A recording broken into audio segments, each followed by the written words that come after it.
L'Afrique, un continent en pleine mutation, est témoin d'un événement majeur qui bouleverse l'ordre établi.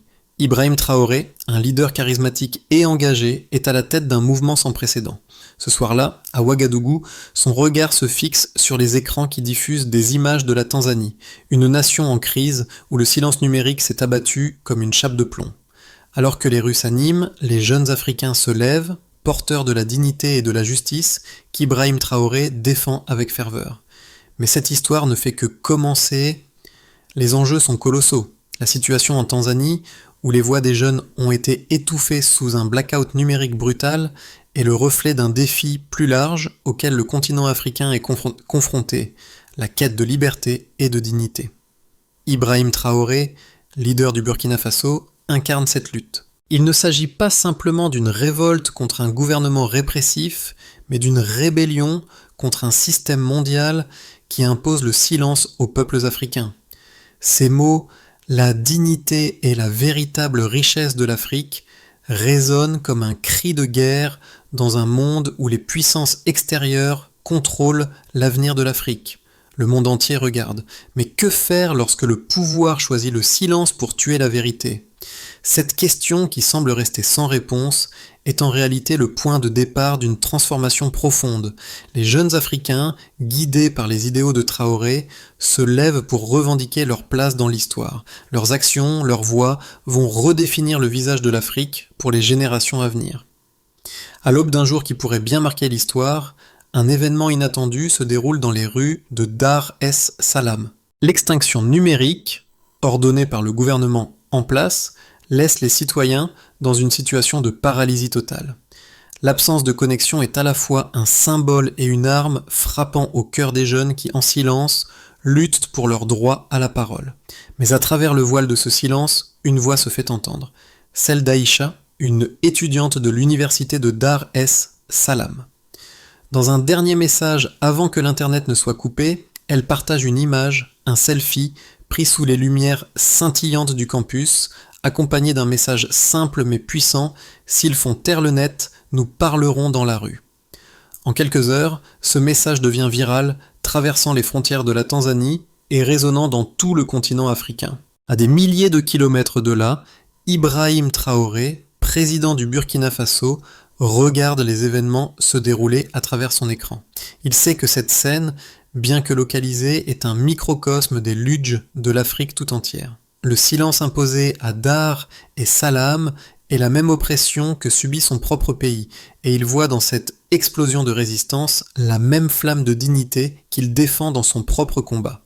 Pour lui, il ne s'agit pas d'une simple question de politique locale, mais d'une lutte continentale pour la souveraineté et la justice. Cette crise tanzanienne marque le début d'une prise de conscience collective à l'échelle de l'Afrique. Ce n'est plus seulement un peuple qui se révolte, mais une génération entière qui revendique sa place dans l'histoire de son continent. Ibrahim Traoré est un homme façonné par son époque. Ancien capitaine de l'armée, il a été propulsé à la tête du Burkina Faso à un moment où son pays, tout comme beaucoup d'autres en Afrique, faisait face à des crises politiques et sociales majeures. Contrairement à d'autres dirigeants, Traoré ne s'est pas laissé séduire par le pouvoir. Au contraire, il a vu dans son ascension une responsabilité morale, celle de restaurer la dignité de son peuple et de son continent. Sa vision ne se limite pas à un seul pays ou à un seul problème. Il comprend que les luttes des nations africaines sont liées, que chaque victoire pour la liberté, chaque appel à la justice résonne dans toutes les capitales africaines. Ce soir-là, en observant les manifestations naissantes à Dar es Salaam, Traoré ressent un profond lien avec ces jeunes qui défilent le pouvoir par la seule force de leur voix. Il sait qu'il ne peut pas rester passif, qu'il doit être un modèle et un catalyseur pour la jeunesse africaine. Dans son discours, Traoré appelle à une nouvelle forme de solidarité entre les peuples du continent, une solidarité qui dépasse les frontières et les divergences politiques. C'est cette vision qui le pousse à intervenir, à soutenir, à encourager ces mouvements populaires qui commencent à s'épanouir. Bien plus qu'un simple leader, il devient un symbole de résistance, un phare dans la nuit de l'injustice. Et tandis que la jeunesse de la Tanzanie se soulève, le message est clair, l'Afrique n'acceptera plus d'être réduite au silence. L'élection en Tanzanie était censée être un moment de renouveau pour le pays. Mais au lieu de redonner confiance, elle a plongé la nation dans une crise sans précédent. À Dar es Salaam, tout a basculé à 23h17 précise lorsque les écrans sont devenus noirs et que les téléphones se sont éteints.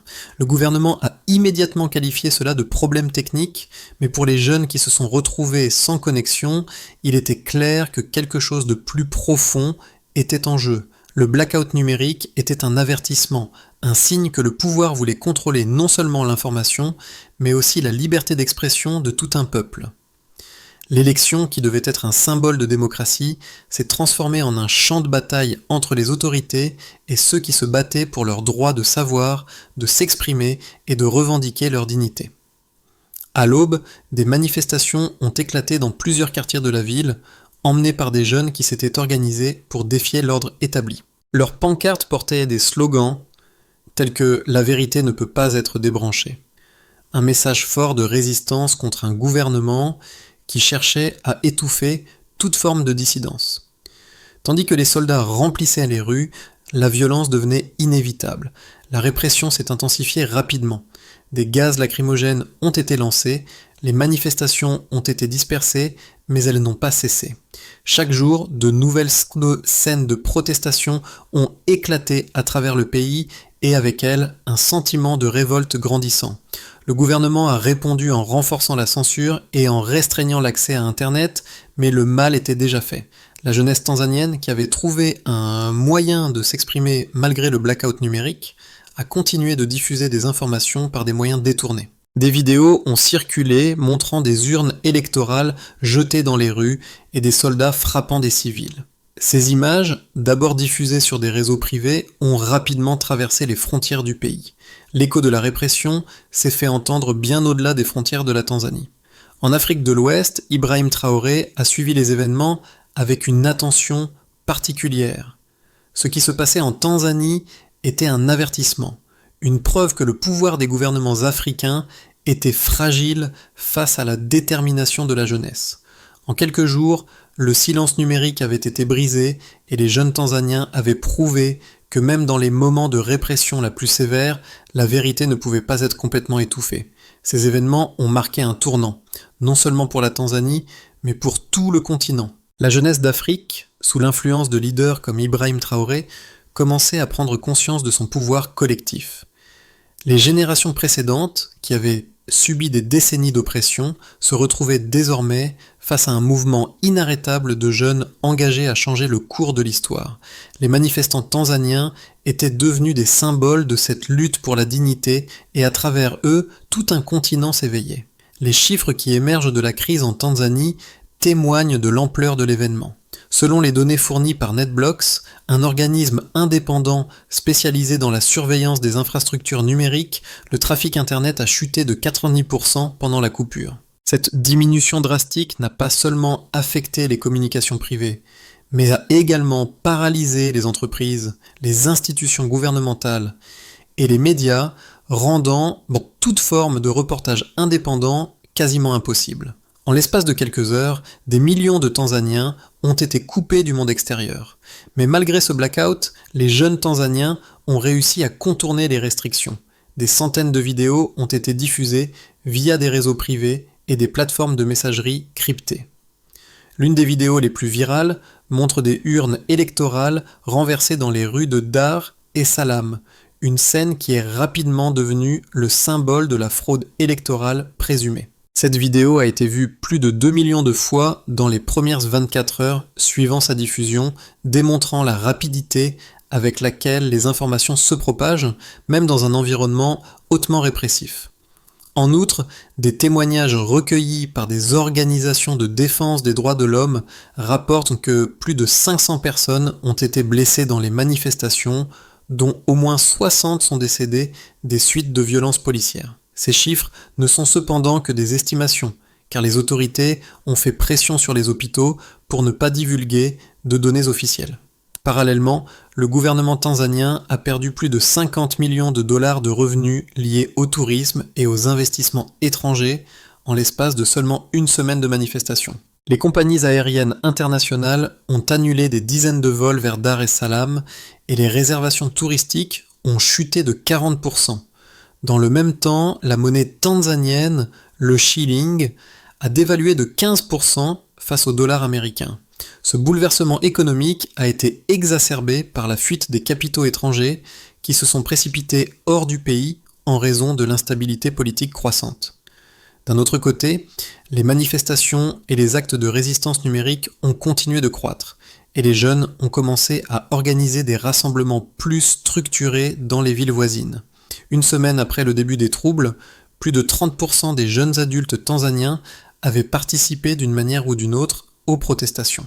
Ce chiffre illustre non seulement la force du mouvement, mais aussi le rejet croissant de l'autorité par une génération déterminée à prendre son avenir en main. Dans les jours qui ont suivi, Ibrahim Traoré a fait une déclaration publique saluant la bravoure des manifestants tanzaniens et promettant son soutien au mouvement de jeunesse en Afrique. Il a également appelé à des sanctions internationales contre le gouvernement tanzanien, une mesure qui a trouvé un écho auprès des dirigeants africains soucieux de l'avenir démocratique du continent. Les événements en Tanzanie ont eu un impact non seulement sur le pays, mais ont aussi lancé un message puissant à toute l'Afrique. Le contrôle des gouvernements sur l'information et les libertés civiles est désormais contesté par une génération prête à se lever pour ses droits. Les événements en Tanzanie ont provoqué une onde de choc à travers l'Afrique. Certains observateurs affirment que cette rébellion numérique, alimentée par la jeunesse, pourrait bien être un tournant pour l'ensemble du continent. Selon cette vision, la crise en Tanzanie n'est pas seulement une réaction à un gouvernement répressif, mais un catalyseur pour un renouveau de la conscience collective africaine. Ce point de vue d'Escotiti est soutenu par des figures comme Ibrahim Traoré, qui voit dans ces soulèvements la possibilité d'un changement profond, non seulement politique, mais aussi culturel et économique. Cependant, certains analystes estiment que la situation en Tanzanie pourrait également aggraver les tensions internes et créer davantage de divisions, plutôt que d'unir la jeunesse africaine autour de la cause de la liberté et de la dignité. Il pointe le risque d'une radicalisation des mouvements de protestation qui pourrait entraîner des conséquences dramatiques à long terme, notamment une répression plus violente de la part des autorités gouvernementales. De plus, la forte dépendance de la Tanzanie à l'égard de l'aide étrangère et des investissements internationaux pourrait rendre toute forme de résistance économique insoutenable à court terme, menaçant la stabilité du pays. Certains analystes suggèrent également que, bien que les jeunes soient prêts à défier l'autorité, il reste une question de gestion des conséquences. La résistance numérique peut-elle être efficacement intégrée dans des structures politiques existantes pour créer un changement durable ? Ou est-ce qu'une rupture brutale avec le système pourrait entraîner un chaos qui, à la fin, nuirait aux populations les plus vulnérables ? En réponse à ces préoccupations, Traoré et d'autres leaders africains insistent sur le fait que la jeunesse ne recherche pas un soulèvement pour le simple plaisir du défi, mais une transformation radicale et pacifique de la gouvernance. Il souligne qu'il est impératif de trouver un équilibre entre la confrontation avec l'autorité et la construction de solutions à long terme pour garantir la sécurité et la prospérité des générations futures. Ce débat, opposant les partisans de l'action immédiate et ceux de la prudence stratégique, est crucial pour comprendre l'avenir de l'Afrique et le rôle que la jeunesse va y jouer. La question demeure, les jeunes Africains réussiront-ils à imposer une nouvelle vision ou seront-ils confrontés à des obstacles trop grands pour les surmonter ? Le moment clé dans la crise tanzanienne est arrivé.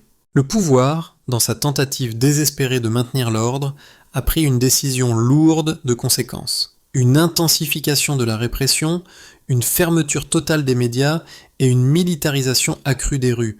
Mais ce choix a eu l'effet inverse de celui recherché. Au lieu d'étouffer la résistance, il l'a amplifiée. Dans les moments les plus sombres, la jeunesse tanzanienne a découvert sa véritable force.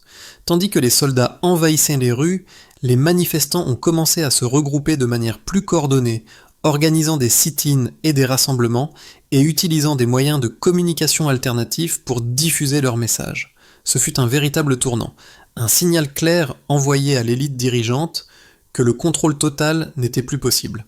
Le gouvernement a pu couper l'accès à Internet, mais il n'a pas pu effacer l'écho de la révolution numérique. Des milliers de vidéos, de messages et de témoignages ont été partagés, défiant la censure et allant au-delà des frontières du pays. le monde a commencé à prêter attention. Ce moment, bien que marqué par des violences et des pertes humaines, est également un témoignage de la résilience d'une génération prête à se battre pour ses droits. Ibrahim Traoré, en observant les événements, comprend que la lutte de la Tanzanie pourrait être le début d'un réveil continental. Il sait que les défis à venir sont immenses, mais l'élément clé réside dans la détermination sans faille de ces jeunes Africains qui refusent de se laisser dominer. Les événements en Tanzanie ne se sont pas limités à une simple révolte. Ils ont marqué un tournant décisif pour l'Afrique et leurs répercussions se sont rapidement étendues bien au-delà des frontières tanzaniennes. D'un côté, les manifestations ont eu un impact immédiat sur la stabilité du pays. Le gouvernement tanzanien a été contraint de mettre en place des mesures de répression de plus en plus sévères pour tenter de reprendre le contrôle de la situation. La violence policière, les arrestations arbitraires et l'utilisation de la force militaire ont fait des dizaines de victimes parmi les manifestants, semant la peur dans les cœurs de ceux qui osaient encore défier l'autorité. Les jeunes, cependant, n'ont pas fléchi. À l'intérieur des frontières tanzaniennes, les voix de la résistance se sont multipliées. Ils ont trouvé des moyens pour continuer à protester malgré les coupures d'internet et les attaques physiques. Les images de ces protestations sont devenues emblématiques, non seulement de la Tanzanie, mais de tout un continent en quête de liberté. L'impact de la crise a également eu des répercussions économiques.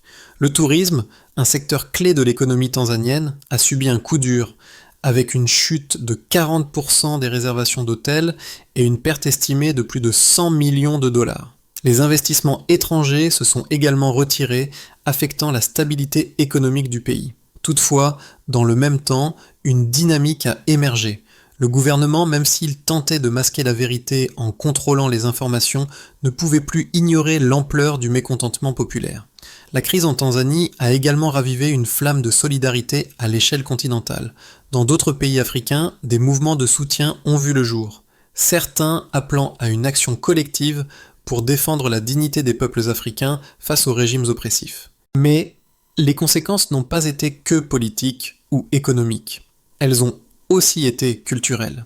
Les jeunes Africains, inspirés par la résistance des Tanzaniens, ont commencé à remettre en question la manière dont leur propre gouvernance fonctionne. Ils ont été poussés à repenser leur rôle dans la société et leurs responsabilités vis-à-vis de l'avenir de leur pays. Ce processus de prise de conscience a conduit à une réévaluation des priorités. Les droits humains, la liberté d'expression et la souveraineté ont été placés au centre des préoccupations. Ibrahim Traoré, qui observait ces développements avec une attention particulière, a vu dans la lutte de la Tanzanie un reflet de la situation dans son propre pays et dans le reste de l'Afrique de l'Ouest. Il a compris que ce n'était pas juste un problème isolé de la Tanzanie, mais une question qui touchait tout le continent. Il s'est donc engagé à soutenir de manière plus proactive les mouvements de jeunesse à travers l'Afrique, appelant à l'unité et à l'action collective pour garantir un avenir de dignité et de liberté pour la génération montante. Considérons maintenant les scénarios possibles dans les 6 à 12 mois suivant les événements en Tanzanie, chacun avec des implications profondes pour la stabilité du pays et de la région.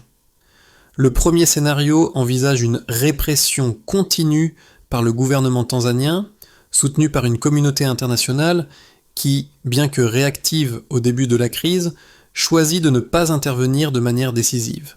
Dans ce cas, le pays pourrait sombrer dans un état de contrôle autoritaire plus strict avec des violations accrues des droits humains et une surveillance numérique renforcée. La société civile serait de plus en plus réprimée et les voix dissidentes seraient réduites au silence, mais la résistance pourrait persister dans les coins les plus reculés du pays, alimentée par la jeunesse déterminée. Cette situation entraînerait probablement une dégradation de l'économie, avec une fuite continue des capitaux et une diminution de la confiance des investisseurs internationaux. Les sanctions économiques et l'isolement progressif pourraient exacerber la situation, plongeant le pays dans une crise prolongée. Le deuxième scénario, plus optimiste, envisage un dialogue national initié par une pression populaire combinée à l'intervention de la communauté internationale. Face à l'ampleur du mécontentement et à la pression croissante de l'opinion publique, le gouvernement pourrait être contraint de négocier avec les leaders de l'opposition et de la société civile. Une transition démocratique serait alors possible, mais elle nécessiterait des réformes structurelles profondes pour garantir la liberté de la presse, la transparence électorale et le respect des droits fondamentaux. Si ce processus est mené avec succès, la Tanzanie pourrait entrer dans une phase de reconstruction politique et économique, avec une relance du tourisme et des investissements étrangers, tout en renforçant ses liens avec ses voisins africains. Le troisième scénario envisage un modèle de changement radical soutenu par une révolution numérique et une solidarité régionale renforcée. Les jeunes Africains, inspirés par la résistance tanzanienne, pourraient voir leur engagement dépasser les frontières nationales et se coordonner à l'échelle du continent. Les mouvements de protestation, organisés en ligne et hors ligne, pourraient constamment à conduire à un soulèvement pacifique dans plusieurs pays africains, forçant les gouvernements répressifs à répondre par des réformes. Dans ce scénario, Ibrahim Traoré jouerait un rôle clé en soutenant ces initiatives à travers l'Afrique de l'Ouest, favorisant une coopération transnationale entre les jeunes leaders politiques, les activistes et les organisations de la société civile. Ce modèle de révolution numérique pourrait faire évoluer l'Afrique vers une nouvelle ère de gouvernance, où les jeunes prendront activement part au processus politique et auront leur mot à dire sur la direction du continent. Examinons à présent l'impact plus large des événements en Tanzanie, qui n'est pas limité à la politique locale ou à l'économie nationale. Il touche profondément l'Afrique entière, et plus particulièrement les jeunes qui se reconnaissent dans le combat des Tanzaniens pour la dignité et la liberté. À travers le continent, des jeunes du Kenya, du Ghana, du Sénégal, et même au-delà des frontières africaines, ont vu dans les protestations tanzaniennes un miroir de leur propre lutte contre des régimes autoritaires et des injustices systémiques. Ces jeunes, souvent marginalisés par des systèmes politiques corrompus ou inefficaces, se sont sentis appelés à l'action. Mais plus que cela, l'histoire de la Tanzanie a résonné dans les cœurs des jeunes d'Afrique, car elle représente l'affirmation de leur droit à la liberté d'expression et à la justice. C'est un moment de prise de conscience collective qui dépasse les frontières nationales. Ibrahim Traoré, en tant que leader africain, sait que l'unité du continent repose sur la capacité de la jeunesse à se mobiliser pour ses droits. Il sait que ce n'est pas seulement la question d'un seul pays, mais celle de toute une génération. Si cette génération de jeunes Africains réussit à s'organiser et à s'unir, elle pourrait redéfinir l'avenir du continent. Les jeunes de Tanzanie, en se battant pour leur liberté, ont aussi offert un modèle d'action pour les autres nations. Le message est clair, ce n'est plus une époque où les jeunes doivent accepter la domination de ceux au pouvoir sans se défendre. Chaque action, chaque protestation, chaque message diffusé est un pas vers un avenir où les jeunes Africains seront les architectes du changement. Ce mouvement a déjà commencé. Il ne reste plus qu'à voir jusqu'où il ira et comment chaque nation d'Afrique répondra à l'appel. Le défi est immense, mais l'espoir est réel. L'histoire de la Tanzanie a réveillé une génération. Parlons maintenant de la stratégie nécessaire pour que la situation en Tanzanie aboutisse à une transition réussie vers un avenir démocratique et stable. La première étape consiste en un appel urgent à un dialogue national impliquant toutes les parties prenantes, y compris le gouvernement, les partis d'opposition, la société civile et les représentants des jeunes. Ce dialogue devrait se concentrer sur la mise en place d'un processus de réforme électorale transparente et d'une réforme du système judiciaire afin de garantir l'indépendance et la liberté de la presse.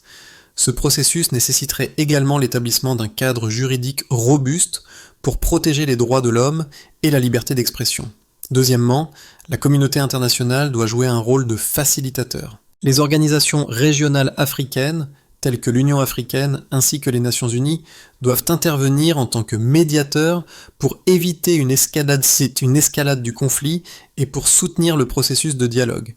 Les sanctions économiques doivent être utilisées de manière ciblée pour encourager un changement de comportement sans nuire à la population générale. L'implication active des acteurs internationaux est cruciale pour exercer une pression sur le gouvernement tout en garantissant que la transition se fasse de manière pacifique. Enfin, il est essentiel d'investir dans l'éducation politique et numérique des jeunes générations. Le rôle des jeunes dans ce processus ne se limite pas à manifester. Ils doivent être formés et préparés à prendre des responsabilités politiques et à jouer un rôle actif dans les institutions du pays. En parallèle, les mouvements de solidarité entre les jeunes Africains doivent être renforcés avec un focus particulier sur la coopération régionale pour soutenir la paix, la stabilité et la démocratie. Au-delà des événements qui se sont déroulés en Tanzanie, une vérité plus profonde a émergé, celle de la force inébranlable de la jeunesse africaine. À travers la résistance des étudiants, des jeunes travailleurs et des militants, un message puissant a été envoyé. L'Afrique ne sera plus silencieuse. La dignité n'est pas un concept imposé de l'extérieur, mais une valeur profondément enracinée dans l'âme de chaque individu. Ibrahim Traoré, en observant cette révolution silencieuse qui secoue les fondements des pouvoirs en place, comprend que ce n'est pas simplement une victoire pour la Tanzanie, mais pour toute l'Afrique. Cette jeunesse armée de courage et de détermination est en train de redéfinir l'avenir du continent. Ils ont choisi de ne pas accepter le silence imposé par ceux qui détiennent le pouvoir. Ils ont décidé de faire entendre leur voix, de revendiquer leur place dans l'histoire, et ce faisant, ils ont allumé une flamme d'espoir pour les générations futures. Ce n'est pas un simple combat pour la liberté, mais pour la souveraineté, la dignité et l'unité de l'Afrique. Ce qui a commencé par un cri de résistance en Tanzanie est devenu un appel mondial pour la justice et l'égalité. La lutte de la Tanzanie est loin d'être terminée, et le chemin vers la liberté et la dignité est encore semé d'embûches. Cependant, les événements récents ont prouvé que lorsque les jeunes Africains s'unissent pour une cause commune, rien ne peut les arrêter. Si vous croyez en la liberté, si vous croyez en la dignité de chaque individu, il est temps de rejoindre ce mouvement global. Soutenez les voix qui se lèvent contre l'injustice, engagez-vous pour un avenir où chaque Africain peut vivre dans la liberté et l'égalité. La solidarité entre les peuples africains est plus que jamais nécessaire. Ce n'est pas une simple question politique, mais un appel à une révolution pacifique, une révolution de l'esprit. Le changement commence avec nous et il commence maintenant. L'Afrique a besoin de chaque voix, de chaque action. Rejoignez le mouvement, faites entendre votre voix et contribuez à écrire l'histoire de demain. Car, comme l'a dit Ibrahim Traoré, la dignité est la véritable richesse de l'Afrique. À vous de la défendre.